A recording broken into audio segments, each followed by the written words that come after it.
Cool, I think midday now, so let's get started. No mai haere mai everyone. Welcome to the Climate Commission's open Zoom session on what climate action might mean for Aotearoa. To start off, how about everyone take some time to introduce yourselves in the chat? So write down your name, the organisation that you represent or the community, and where you are in Aotearoa. I'll start. My name is Harriet Palmer.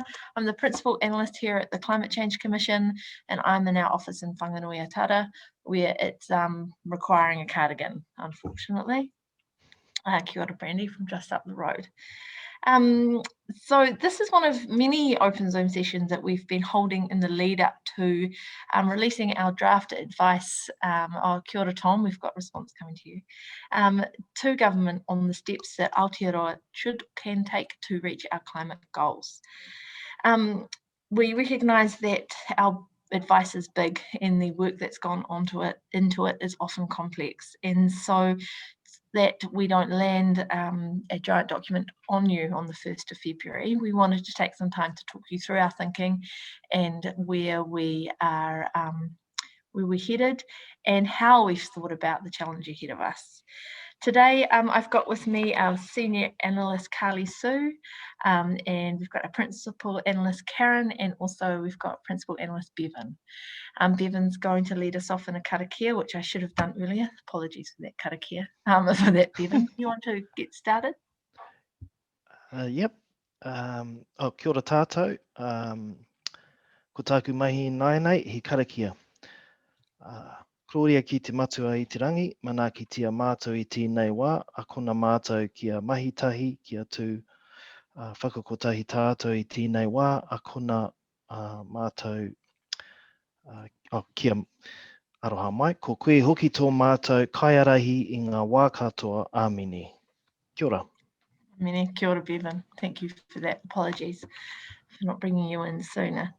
Another thing I'd like to do is just set some rules for today. So we're going to have quite a 2 sessions of talking, and then we're going to have questions. So when you ask a question, if you can use the Q&A button down the bottom of your screen, which is the 2 little speech marks together, that means that all the questions are in one place and we can keep an eye on them. If you want to respond to anything anyone wants to say, add any of your own thoughts or resources you think we should be looking at, use the chat. So I won't be keeping an eye on the chat for questions. When you do ask questions, please keep them short. That makes it easier for us to make sure we know what you're talking about. And also keep in mind that we've got people here from all over the world, it looks like. Kia ora, Bangladesh. Who might not be experts like you. So keep the language simple. We won't go into technical detail. We also won't be going into details of our advice. You'll have to wait for the 1st of February for that. One other thing I'd really like you to do right now is, before I pass over to Karen, is kia ora koutou.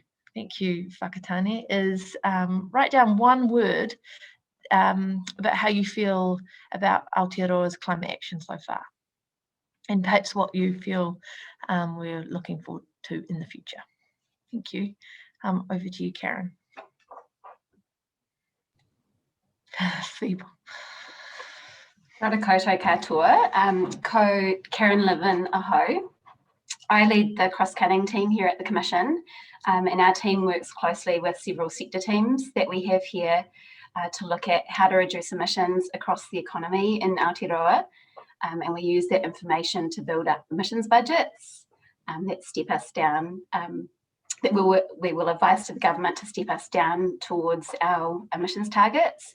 And another important part of that is understanding the impacts of those emissions budgets on different groups of society. And so that's what we're here to talk about today. So Carly and I are both here to talk to you about this, about what these emissions budgets and the low emissions transition might mean for New Zealanders. And that's both what the benefits might be, and it's also the negative impacts, what they might be and how we might be able to manage them. So it's really important to think about the impacts of emissions budgets, because the transition will require transformational change. So it will affect all New Zealanders. So that might be how we live, how we get around, and what we consume. As Harriet said, our draft advice is coming out on the 1st of February, so you'll better see our draft recommendations. But today we will focus on how we've factored this into our analysis and tell you a bit more about that. And I guess really a key aspect of this for us is thinking about a transition that is equitable and inclusive, because if it is equitable and inclusive, it should also be enduring, and that's what we need when it comes to climate change. So there are a few different things that we'll talk to, and you can also, as Harriet said, ask questions through the Q&A tab at the bottom of the screen. So I'm going to spend a few minutes talking about how we've approached our work and the frameworks that we've used, and we'll take questions after that. And then we'll have a follow-up session where Carly and I will talk about the analysis we've done, and in particular looking at a few key areas. There's a lot of different things that we consider when we're thinking about the impacts of emissions budgets. And so we're focusing on 4 areas. So that's household bills, New Zealanders' access to transport, jobs, particularly for those who are working in emissions intensive industries, and also communities, particularly from land use change. Feel free to ask us about other topics as well. There's a lot we can talk about in this space, and Carly and I could talk for days about this. So, and just before I get into it, just starting off, I want to spend a moment talking about the role of the Commission. So the Commission is an independent Crown entity, so we are independent from the government. We're here to provide advice to the government, and then it is up to the government to choose what they do with that advice. And we make sure that we provide all that advice publicly as well. So, so you'll always be able to see the advice that we provide. The Climate Change Response Act is really key to our work, and it lists out a number of considerations that we have to factor into the advice that we give. And there are things in there that relate to the impacts of emissions budgets as well. So that includes things like the likely economic impacts, the distribution of impacts across regions and communities of Aotearoa, the distribution of benefits, costs and risks across generations, implications of land use change for communities, social, cultural, environmental and ecological circumstances, the Crown Māori relationship and specific effects for iwi and Māori, and the ability to adapt to climate change. So there are also things that we consider that aren't on that list, and things that we hear through our engagement that we also factor into our analysis as well. So one of the big questions that we've had when we've been doing our work is around the pace of change with which Aotearoa should reduce emissions. The pace is really important as it flows through to how we transition in an inclusive and equitable way. It's also important from that perspective of leaving future generations with an economy, environment and society that is thriving, climate resilient and low emissions. And that's what we see as our vision as the Commission. So in a Zoom session late last year, our chair, Rod Carr, talked a bit more about the pace of change, and alongside some of the other big questions that we've had to consider as we go through our process. And there's a link to that session on our website if you'd like to listen into that. And in thinking about that pace, there is evidence that we've pulled together to inform us on how quickly we should reduce emissions. Ultimately, though, it requires a judgment and to weigh up those different aspects. And I'm sure many of you will be interested in where we land in our draft advice, and so you'll be able to see that on the 1st of February. For now, I'll just focus on some of the key areas, areas of evidence that we've pulled together to help inform that judgment. And there are really 4 main areas to that. So the first is looking at what the opportunities are for reducing emissions in each sector. So that involves thinking about the costs, but also thinking about the constraints of making those changes. So for example, if we're thinking about EVs and the role that they play in New Zealand, we also need to think about constraints like how quickly we can get them into the country. We talked about some of these sorts of opportunities in a webinar that we held earlier in the week, which will also be up online shortly for those of you who weren't able to tune in for that. The second element is about ambition and how we as a country contribute to the Paris Agreement, and particularly in how we contribute in limiting warming to 1.5 degrees. And contributing to that, we're helping to reduce the severity of the impacts that the world experiences from climate change. So that reduces how much we need to adapt to the impacts like rising seas, droughts, changing rainfall patterns. So that's a really important aspect of PACE as well. The third element is the impacts on New Zealanders from emissions budgets. So that's both current and future generations, and that's really the focus today. And the fourth is how we can meet emissions budgets and the direction of policy for achieving them. So just to reiterate here that we provide advice on the direction of policy, but it's the government's role to do the detailed policy analysis and decide what policies to put in place. So for example, we might say that you need policies in a particular area to address a particular concern, but we might not be specific about exactly what policies they should be. So you'll see more of that come out in our advice and what our policy recommendations are on the 1st of February. So in terms of how we've approached our work on the impacts of emissions budgets and ensuring an inclusive and equitable transition, there are a few key elements that we've thought about as we've put together our advice, and we're keen to hear what your thoughts are on it as well. So feel free to add your comments in the chat. So Te Ao Māori has been the foundation of how we think about impacts and wellbeing from the climate transition. And a key part of that is connectedness of all things. So the connectedness of people, the land and the ocean, but also the connection of the past, present and future. So looking back, previous generations have worked hard to build up industries, and they weren't built up with the knowledge of their emissions. We've all benefited from that, and so part of the transition is acknowledging that. Looking forwards as to how we go about our transition in an inclusive and equitable way, we've drawn on tikanga values from Aotearoa framework. And this was a framework that was developed by Māori thought leaders, and it contains 4 values that align with Māori aspirations for intergenerational wellbeing. And those are actually aspirations that are shared by many New Zealanders. So, it's a framework that works really well for us. There's 4 tikanga values in that framework. The first is manaakitanga. So that's having a deep ethic of care towards people in the whenua and acknowledging their role in the ecosystem and how they could be affected. Tikanga, ensuring the right decision makers are involved and the right decision making process is followed. Whanaungatanga, being mindful of the relationship between all things, our connections to each other and how we connect to the whenua.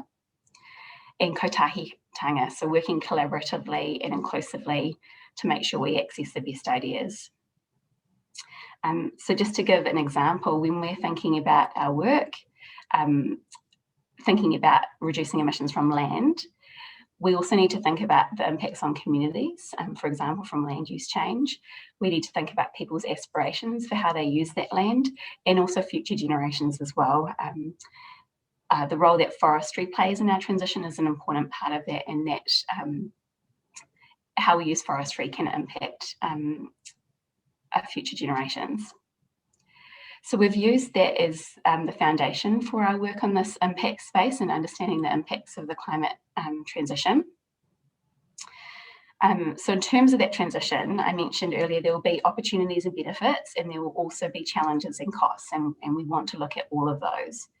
So thinking about an inclusive and equitable transition is as much thinking about how we prioritise supporting those who are most impacted, as well as how we share benefits across society and reduce existing inequities.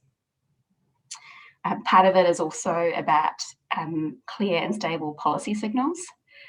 So a transition that is well signalled can provide predictability for business and for communities as to where we need to head, and that allows time to plan. Part is also about taking a collaborative and inclusive approach to transition planning and how that's implemented.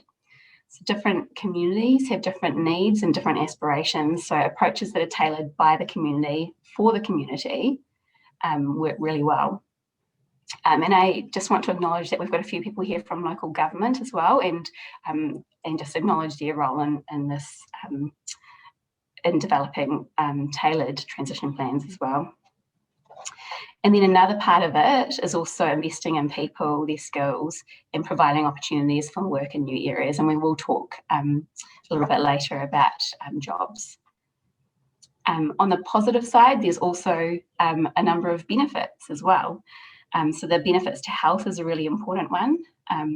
We're seeing growing evidence from researchers here and also overseas about the health benefits from reducing emissions. So that might be improved health from more active forms of transport, from warmer, drier homes. And those health benefits are often immediate and enduring, and managed well, they can also reduce health inequities. So factoring them in provides further reason to act on climate change. There are also environmental benefits. That's something that gets talked about a lot. So for example, actions that we take to reduce emissions in agriculture can also improve water quality and biodiversity as well. So the other thing is opportunities. So there will be opportunities in new industries and new markets that we could tap into. So while that climate transition involves change, there are also many opportunities for us in that as well. So I'll leave that there for now. Harriet, I think we're going to take some initial questions.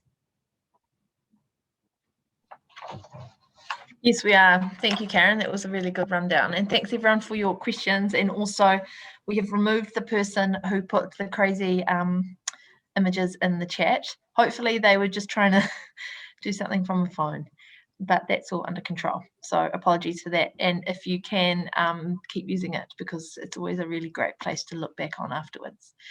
Karen, we've got some good questions here for you. Lindsay Wood says, many thanks, Karen. I'm heavily involved in cost management as well as climate strategy. You mentioned cost and constraints as the second category of key evidence. I am most interested in two underrated areas of costs. A, what time frame you evaluate costs over, and B, how you factor in the cost of not taking action. Yeah, that's a really good question. And so when we do our modelling, we do factor in how costs might change over time. One thing I would just note on that is that when we're getting an assessment of the overall cost of acting on climate change, often it will actually provide us with an overestimate. And the reason for that is that it is very difficult to predict how technologies will change. Everything we're seeing to date is that technologies are coming down in costs far faster than we could have ever predicted, and that's really impossible, really difficult to factor in. The cost of not acting is also a really important one as well. So in terms of that, there is research internationally on the cost of not acting. There's also growing evidence out there showing that we often underestimate the costs of not acting. So, for example, there are key tipping points that could occur as a result of climate change that we've never experienced before. So, being able to factor those things in is really difficult. So, that could be things like changes in the Greenland and West Antarctic ice sheets, changes to ocean circulation, things like that, ecosystems collapse. They're really difficult to predict because we haven't seen them before. So when we factor all of this in together, it really does provide strong reason to act on climate change and reduce our emissions. Thanks, Karen. I hope that was a good answer. We've got a question here from Alison. Alison says, how are you quantifying, oh, look, I'm going to ask this, and if you feel like you've answered it, please let me know. How are you quantifying, because sometimes there are some small variations. How are you quantifying costs of taking action versus BAU when BAU is not reflective of costs of some of those activities in terms of the impacts? I think we've probably answered that. Yeah. And I guess one thing that we could just add there is that when we do our analysis, and particularly our modelling, we we look at what the current trajectory we're on based on the policies that we currently have in place. And I can tell you what that shows is that we aren't going to meet our targets at the moment. So we do need to do more to reach that. And we will compare to that. So that provides a really good baseline for us. And that's how we can assess our costs. Thank you. I think that, yeah. So Scott, you've asked a question on resourcing for adaptive planning and adaptation. I've actually asked Carly to drop in an answer there. That's probably something you might cover. Or do you want to mention it now? I'll answer it. I'll type in an answer. I mean, that's a really good question, Scott. We haven't really touched on kind of adaptation and planning quite yet, and particularly not in this phase of the work. But yeah, shall I type in an answer? It might be easier. Yeah. Kia ora. Everyone, the question was interested to hear your thoughts on central government resourcing for adaptive planning and adaptation. What regulatory change? Managed Retreat Adaptation Act. Brad Mudgeway asks, how is mobility justice being incorporated into the decarbonisation strategies and recommendations around transport infrastructure planning? Thanks, Brad. That's a good question. This is a really good one for Carly. Do you want to answer that one, Carly? Yeah, that's really really relevant. It's just cutting on what I was going to talk about in the next half of our session. We think it's really important to incorporate mobility justice, because access to transport is something that we all need, and that is really important to ensuring that the policies to reduce emissions, not just reduce emissions, but are fair and equitable and benefit all New Zealanders. So kind of, if you don't mind me kind of cutting across to what we'll talk about on the next half, it really does impact on how we think about the particular policies that government should do to address mobility justice. So, for example, we know that public transport is not really accessible or really an option for many people, particularly if they live in rural areas or their infrastructure is not there. So I think having our transport policies that kind of look at the entire system rather than focusing on one specific part of it really incorporates mobility justice and how it can help all New Zealanders. But I'll touch on that again in my second half, Scott. So hopefully that answers it too. Thanks, Carly. I do know that we have spoken to quite a lot of disability groups who have talked to us about, the access to a private motor vehicle might not be possible, or getting onto a bus. And so when we think about access to transport, we need to look at it from lots of different angles. Before we move on, I've got a question here from David Jabber or Haba, who says, what cooperation, resources and or support do you need from the international community, if any? Karen, I know you think a bit about the international community, so I'll pass that to you. Yeah, and when we're pulling together our evidence, we do look internationally. There's a lot of really great work out there, so that's really useful. In terms of building up our modelling capability, we draw on international experts a lot as well. The other thing that I'd mention is that we've got our counterparts, the UK Committee on Climate Change, and they've been doing a similar role to what we're doing now for 12 years now. So they have tried and tested and done different types of analysis and improved along the way. And so we're in regular contact with them and use that to help inform how we go about things. I guess also this is a global effort, so we're all working together, aren't we? Can't just fix it for Aotearoa. Okay, I think that's all we've got time for before we move on to the next session, but we do have time for questions later, so keep asking them and we will keep going. Kia ora. Thank you. So I think I'm up next. So the next part of our session, we're going to talk about some of the key things that we've looked at. As Karen said, looking at the impacts is a really broad and wide topic, and there's a lot of things that we could potentially talk about. So we're going to talk about some of them. Before I say that, I just want to also emphasise that we've looked at the impacts of our emissions budgets, the impacts that could have on New Zealanders over the next 15 years. So it's just in the 3 emission budgets. We've looked at a wide range of impacts, like impact on jobs and the environment, many of which are connected to one another. and also emphasising that impacts are not always a cost. There are also lots of benefits and kind of co-benefits to taking climate action, such as positive impacts from health, from walking or cycling, and environmental impacts such as cleaner water and biodiversity improvements. So the two I'm going to speak about are the impacts on households and access to transport. On households, we've found in our advice that the impacts from taking climate action will depend on the size, location, and lifestyle of a particular household. We particularly looked at the costs to households from electricity and transport, and we found in our analysis that electricity costs will change over time, but that taking climate action will not significantly change electricity bills. The bills for an average household are unlikely to change, but our analysis shows there could be savings made if households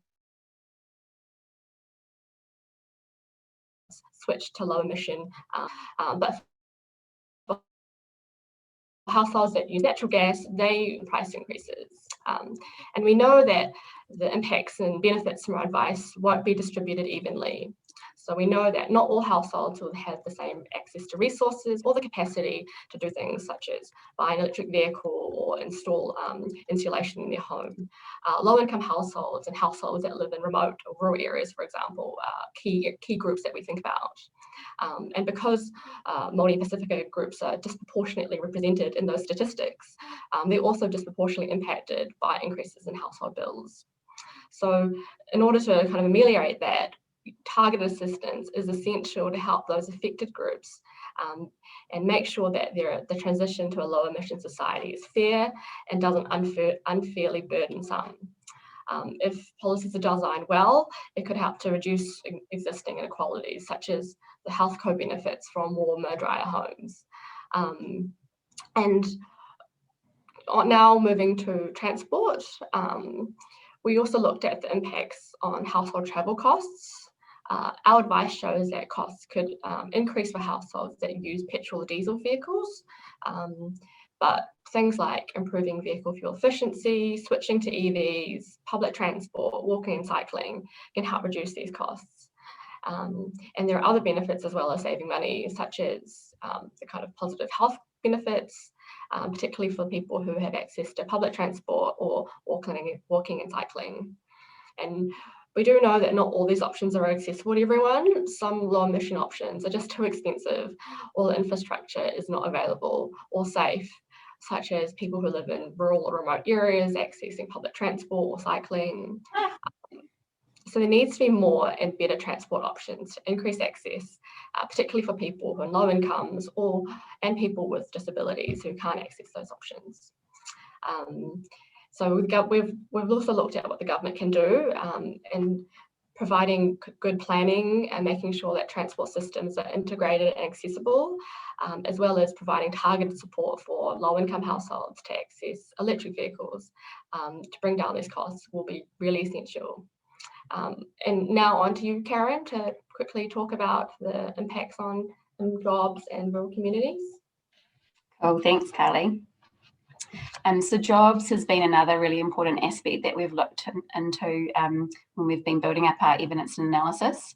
So there will inevitably be changes to employment as we transition to low emissions. There are some sectors already where we're seeing those changes, such as in coal mining and oil and gas, and the services that support them as well. And speeding up that transition could speed up those changes. So this would particularly affect regions where those industries provide employment at the moment. Many of the workers in those industries have important skill sets that will be valuable in other sectors and new industries that emerge as part of that transition as well. So, for example, we may see industries developing biofuels and hydrogen, deploying and supporting new technologies. In the agriculture space, there may be more need for farm advisory services and things like that. So we've considered all of that in our draft advice and how we can support workers to retrain and redeploy into new areas of work. So you'll see that in our advice when it comes out. Another aspect is impacts on rural communities, and this is something that we're required to give advice on, or required to consider based on what it says in the Act. So one of the key concerns is that there could be land use change as a result of the move to the low emissions, and that's particularly land use change away from sheep and beef farming and into forestry. The question of how much we would like that to occur in New Zealand, that's one of our big decisions that we've, that we need to provide advice on. Forests, they sequester carbon dioxide from the atmosphere, and so that helps to remove emissions, but they don't actually provide lasting emissions reductions. So that's a key element that we have to consider. And one of the key concerns is that there could be wholesale land use change away from sheep and beef farming and into forestry, and that could impact rural communities and also the provincial centres that rely on the food and fibre sector for employment. So in our advice, we've considered how to manage that concern. There are questions about how the emissions trading scheme might drive that, but there's also questions about how land use planning could play into that as well. So that's something else that you'll see in our advice. Thanks, Harriet. Good. Thanks, Karen. I've got lots of questions, so we're just going to launch straight into them. Thanks, Thomas, for the heads up. This is, I think, one for you, Carly, because I know that you've been thinking about this lately. How can the Climate Commission foreground education in order to bring our population along with our goals? So can you read the first half of that, Harriet? Sorry, my computer went a bit glitchy. Yep, sure. How can the Commission think about education in order to bring our population along with our goals? Yeah, that's a really good question, and something that we have been thinking about, particularly in our engagement with youth groups and other stakeholder groups interested in education. So climate education is kind of more than just starting at schools. It's also about changing our behaviour, and education is kind of one tool that we can use to change behaviour. The Commission will be providing some more detailed advice about what that will look like, but it is something that we are thinking of and thinking about how to use the levers across government to make sure that education reflects the kind of task at hand, and we all know what we need to do to kind of transition to a low emission society. We do get a lot of questions about what we can do to bring everyone along with us. Thank you. I've got another question here from Thomas, which I think again is along the lines of education. I'm not quite sure, Thomas, this is one for us, but I'm going to ask it anyway and throw it to the team and just see how they respond. My preliminary research results highlight the need to support education in small rural communities in New Zealand in order to bring rural New Zealand along with our goals. We otherwise risk an urban-rural split in politics and policy support, not unlike the red-blue divide in the USA. What can the Commission do in order to build a strong support across the varied regional needs of our population? Yeah, that's a really good question, and I think you're right that when it comes to reducing emissions, it's not always easy to know what we should be doing, and particularly when we're talking about farm environments. Many of the changes that can be made need to be made quite delicately, and so done quite carefully. So a key part of what we have been thinking about is what advisory services. We've also seen that there are some really good groups working together and pulling catchment groups together and trying to provide some of that advice. Also some of the dairy NZ, beef and lamb NZ, often out there working with farmers. So I think you're right. When it comes to education, I guess the first step is, can we understand what our emissions are on our farm, and then what's the next step for managing them? Yeah, and just to build on that, Karen, it's also about kind of realizing that we're in it together. This is not just a role or a job for rural communities to do. It actually involves everyone. It's a collective problem. It takes collective action. So I think you've really highlighted a really key area of how we can kind of the things we need to do to make sure that we build consensus with the rural communities as well as more bigger cities, because it's action in all areas that will make the difference. Kia ora, nicely answered. Thanks, team. I've got another question here from Scott Willis. Really interested to hear more about your ideas, provision for community-led adaptation planning. Community-led adaptation. Maybe you could think about it, the community-led aspect. Yeah, and the community-led aspect is a really important part, both in terms of mitigation and adaptation.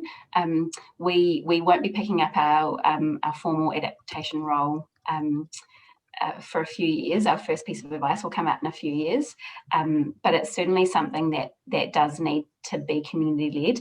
Like mitigation, different communities have different aspirations and needs.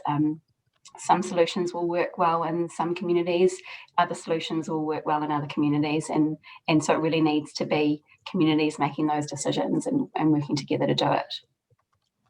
Got it. Thanks, Karen. I've got a question here from Steve Green, which I think many of you would be interested in as local government people. I'm concerned that local authorities are increasingly doing their own thing prior to your proposals being forwarded and enacted upon by central government. Should local initiatives be delayed until we have an agreed national agenda so that the whole country advances in harmony? Beautifully written. Thanks, Steve. Mm. Yeah, Carly, do you want to answer that one, or do you want me to? Yeah, it's just gone off my screen. I think that just because there is central government taking action, it shouldn't mean that local governments have to kind of wait and see. I still think that we need to encourage action that happens at all levels. I think there is more work to be done to make sure that the work that happens at local government and at central government is more cohesive and more coordinated. But I don't think that should preclude local governments from taking action and being ambitious, because really it's really great to see you all online. I think doing the analysis, it's actually really awesome to see a lot of ambition being taken. It's actually really inspiring. So I wouldn't say to wait. I would say that it's awesome that we're working together, and it just needs to be perhaps more coordinated. Thank you. Thanks, Carly. That's something that we hear often. Deirdre Kent says, when you talk about climate action being equitable, there must be some proposal about energy rationing.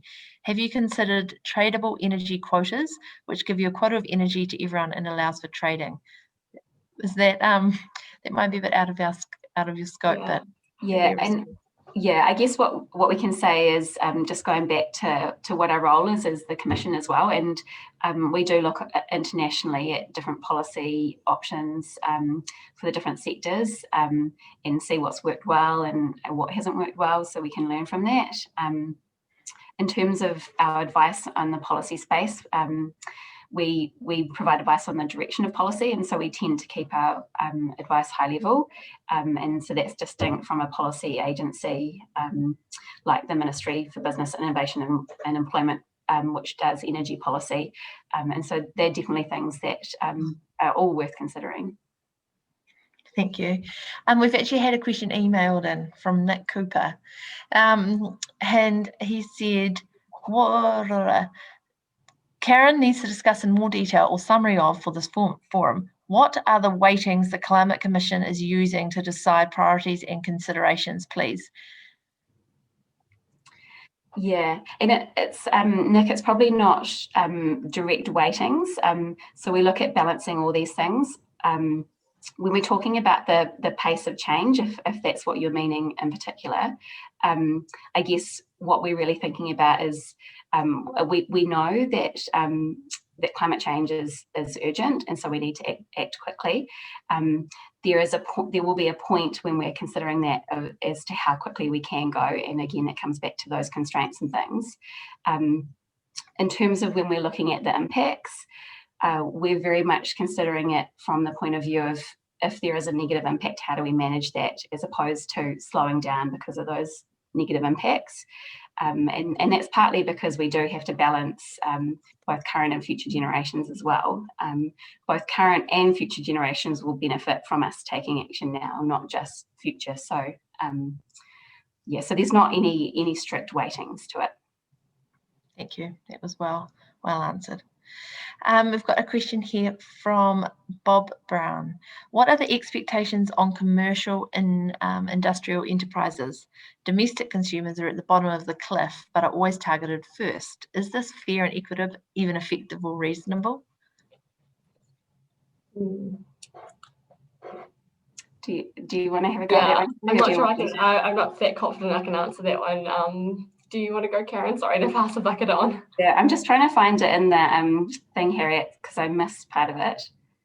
So I can ask it again. So essentially what Bob's asking is that it sounds like we're asking individuals a lot. Right. Yeah. So what are we doing? What are we asking? What are the expectations of business?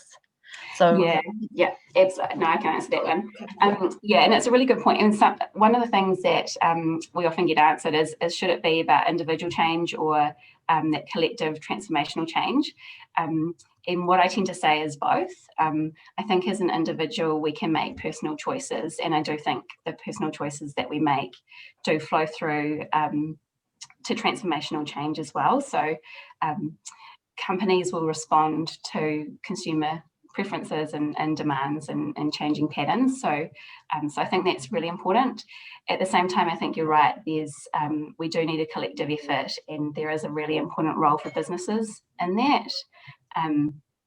For me, I've been really pleased over the last few years to see a shift away from climate change being about corporate social responsibility and more about climate change being recognised as a material financial risk and actually being managed by businesses. And I think we're going to see that change happening more and more, particularly as we see the financial disclosures pick up in New Zealand as well.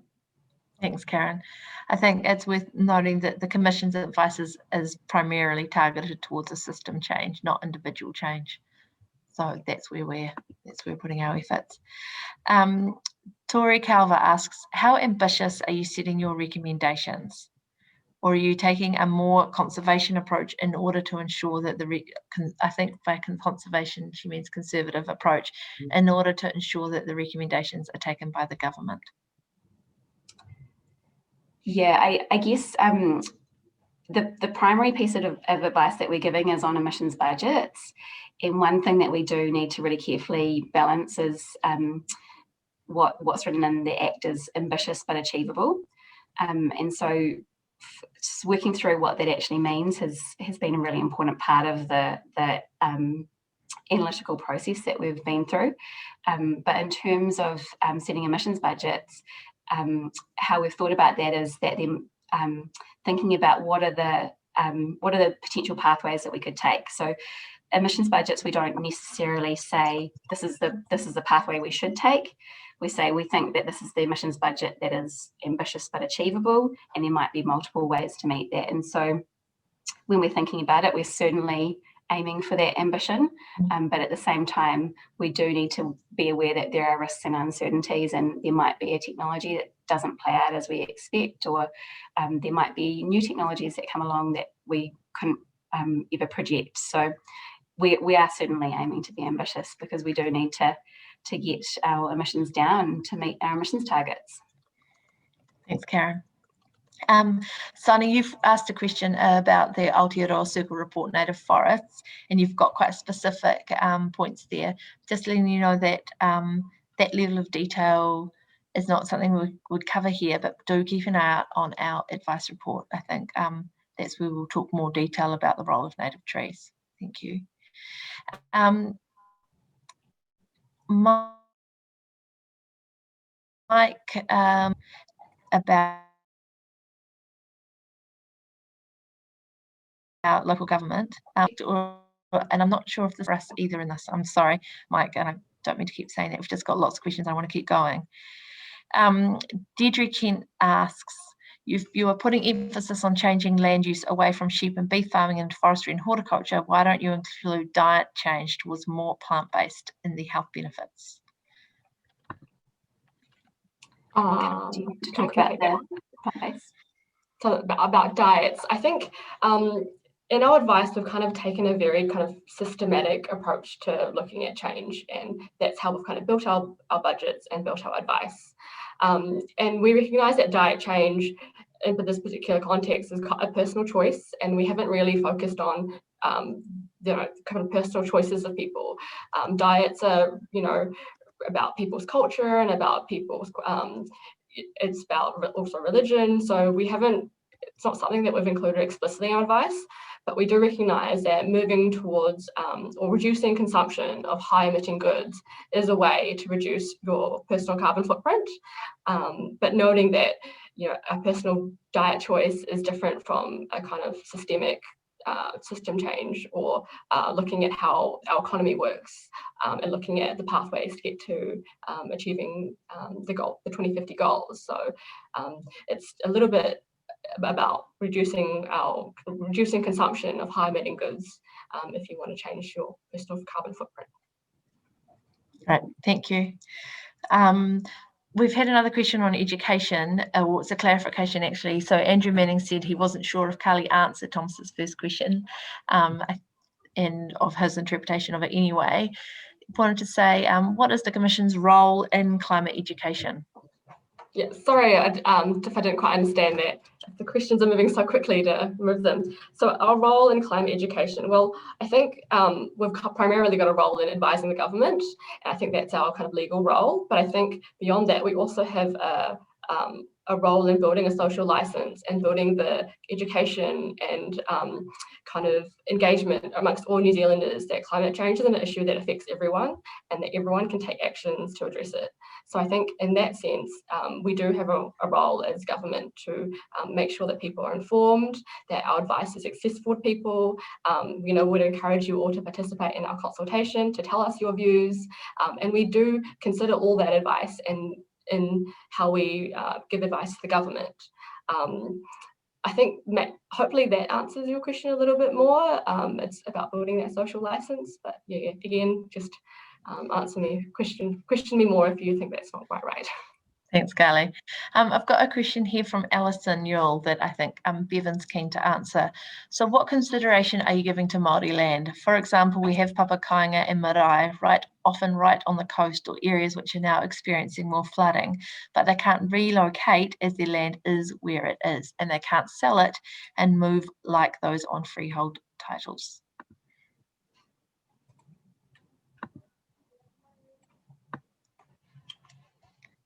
You're on mute, Bevan.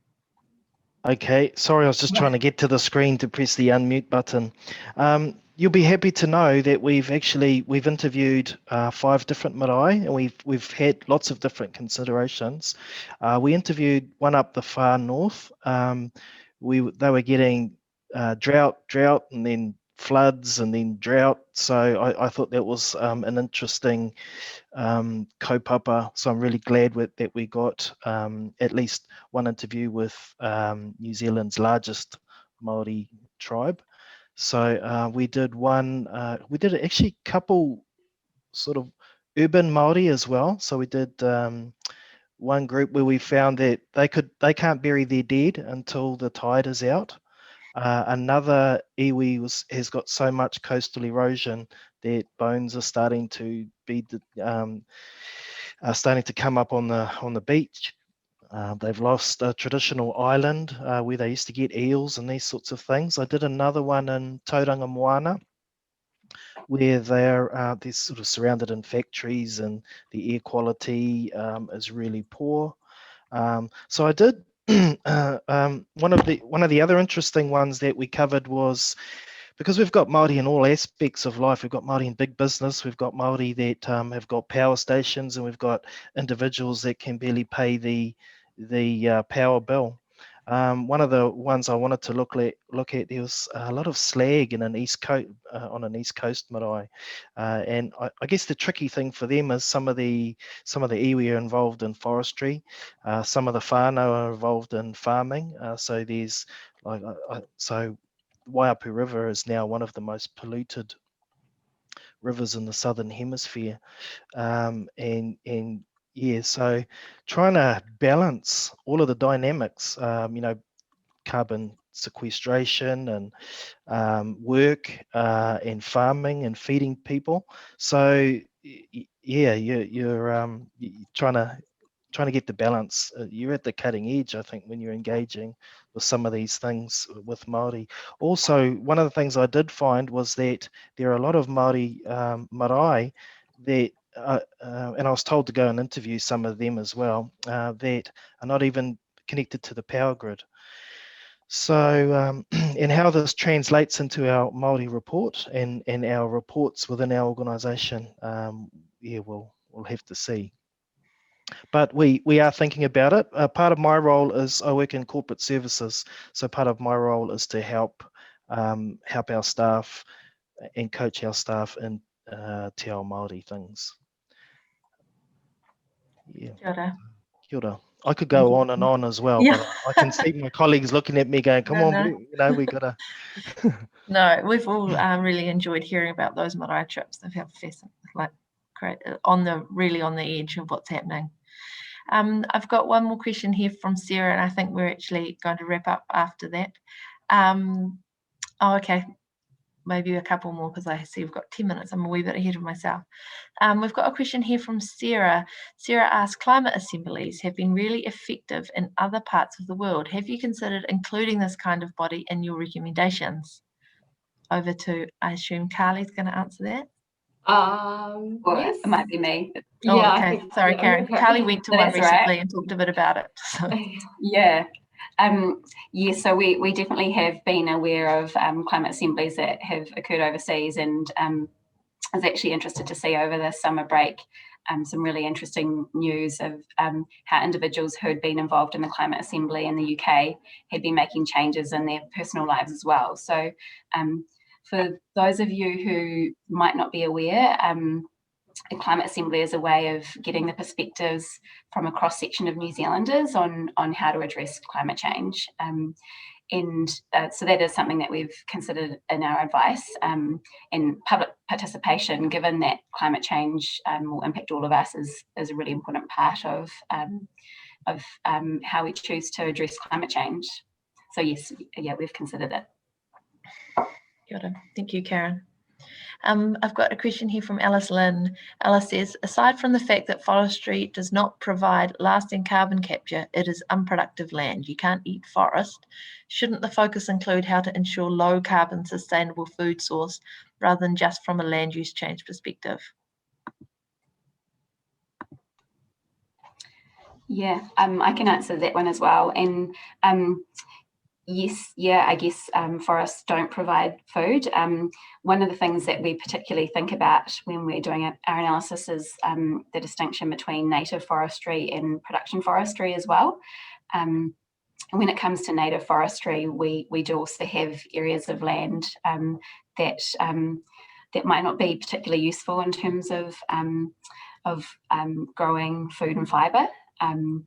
So those areas of land can actually be really useful if they're left to regenerate into native forestry, and that can bring other benefits as well. So to erosion and biodiversity, to water quality as well. So we do think about those elements of that as part of our work as well. Thank you, Karen. And the question here from Robin on funding. Has the Commission considered and will the One FEB advice include analysis on how to fund and finance the low emissions transition? Yes, I can take that one. So part of our, one of the things that we need to look at as well is the impact of our advice on government, and that's also the impact on government's taxes and how it will impact, the government's balance books. It's really difficult to cost such things because our advice is more about the direction of policy rather than the policies themselves. So we haven't included that specific analysis. I have seen in the UK Climate Committee that they have encouraged the Treasury to look and do more research on how to fund and finance a low emissions transition. So that's been an approach that they've taken. But we do know that the low emissions transition will involve will need financing from government, but also private businesses and private sector. So again, it's not an inconsequential cost, but it needs action from all different groups and different sectors. Thank you, Carly. And I think we've got time for one more before I'll hand over to Bevan for a karakia. Is the intention, this is from Bob Brown, is the intention that the ETS will drive business adaptation? Would you like me to answer? I think there's, yeah, Carly, if you answer that, but I think by adaptation, it's meaning changes business to change how it does things. Yeah, so that's that part of our ETS will be included in our policy advice as well. We know that ETS is a pricing tool, and pricing emissions is just one tool the government can use to help reduce emissions. The ETS being the main one, we do also recognise there are some changes that could be made to the ETS to make it perhaps more functional, that can help drive businesses to change their practices. But I guess with your question, is the intention the ETS would drive business adaptation? I guess the purpose of the ETS is that it does kind of price emissions that change behaviour. So yes, and we also recognise that ETS will need to be kind of amended in the future, and you can expect some of that stuff in our advice coming up in February. Kia ora. Thank you, and everyone else, thank you so much for your questions. If you really would like an answer, I know someone has put in their email address, email engagements@Climate Commission, which should be the email that you got these invites and all the details from, and we can follow that up. So thanks so much for joining us today, everybody. Keep an eye on February 1st, because that's when you'll see everything that where all this thinking and all this work has gone. And just a reminder, that's the step in a long journey that the Commission's really committed to. So your support and your the words that we hear today from you are always going to be in the back of our mind, and something that's really important to everyone here to hear. Okay, Bevan. Oh, kia ora. Just to reiterate what my colleagues have just said, tēnā koutou mua koutou awhina, I tuku mai hei tautoko I tā tātou hui me te kaupapa nei, anei he karakia whakamutunga, kia tau, kia tātou katoa, te ata whai o tō tātou ariki a ihu karaiti, me te aroha o te atua, me te whiwhinga tahitanga o te wairua tapu aki amini. Kia ora. Kia ora. Thank you, everybody. Have a good Thank you, everyone. day. Kia ora. Thank you, everyone.